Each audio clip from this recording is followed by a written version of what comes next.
Bienvenue en Amérique, le seul pays au monde où on peut croiser dans la même journée de la danse moderne, de la flûte classique et de l'art ailleurs. Cette semaine dans Rendez-vous d'Amérique, le dernier épisode spécial été consacré à l'art français sous toutes ses formes en Amérique. Au programme de la danse contemporaine avec les ballets de Lorraine en tournée, de la musique classique avec un des flûtistes classiques les plus renommés et de l'art graphique avec un artiste étonnant franco-vietnamien en exposition californienne. Allez hop, c'est parti.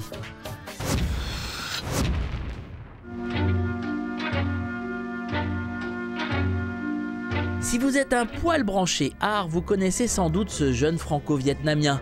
Truc Anh est une star montante de l'art contemporain avec un style difficilement définissable et pourtant une ligne de dessin parfaitement identifiable.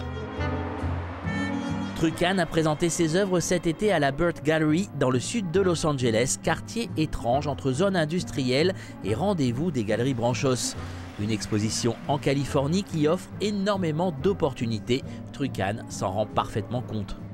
Par exemple, pour moi qui suis un jeune artiste, encore je crois, d'avoir l'opportunité de faire un solo show dans un super grand espace comme ça, ce serait très difficile par exemple à Paris. Parce que bon, déjà il y a moins d'espace, il faut prendre le risque de donner à un jeune artiste carte blanche. Là j'ai eu totale liberté, donc ça m'apporte ça aussi les États-Unis. L'expo s'intitule Horizon of Unreason, un titre qui ne doit évidemment rien au hasard. Quand j'ai commencé à penser cette exposition, je l'ai pensé d'abord en français, Horizon de déraison. J'avais envie de créer un horizon d'œuvres qui entoure le spectateur, qui soit justement, qui dépasse ce que je peux rationaliser, comprendre, mettre dans des boîtes. C'est une ligne qui passe tout autour de l'espace, qui est soit dans cette œuvre centrale, où il y a une sorte d'ouverture en plein centre, ou cet espace blanc qui a dessiné entre toutes les œuvres et qui crée une sorte d'horizon de déraison. Dans cet horizon de déraison, il y a 110 pièces, ou 108 peut-être, et c'est une série qui est en continu. Et là, on en est environ à 400 pièces déjà exposées. Et le but, c'est d'atteindre 888, ce qui ne va pas être trop difficile. Et de créer une infinité de possibles qui partent tous de mon esprit. Une œuvre et un artiste obsédé par l'infini des visages et des traits. Une exposition foisonnante que nous présente son auteur. Alors je ne vais pas vous expliquer, je vais vous faire un peu comme moi je travaille, c'est-à-dire c'est un peu improvisé.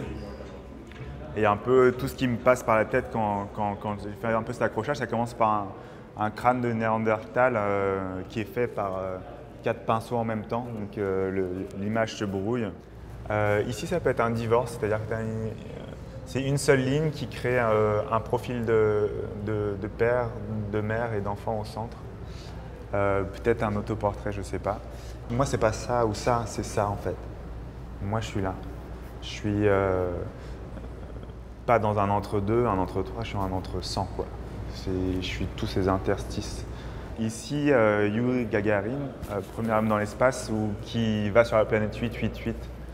C'est aussi une des choses que je dis dans cette expo-là, même pour moi qui suis un hyper analytique, un hyper rationnel, c'est que à un moment, on regarde juste et il y a d'autres choses qui vont plus loin que la raison qui se passe.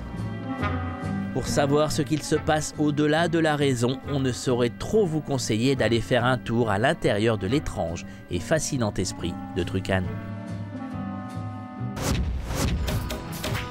Dans le prochain Rendez-vous d'Amérique, il sera question de danse hip-hop.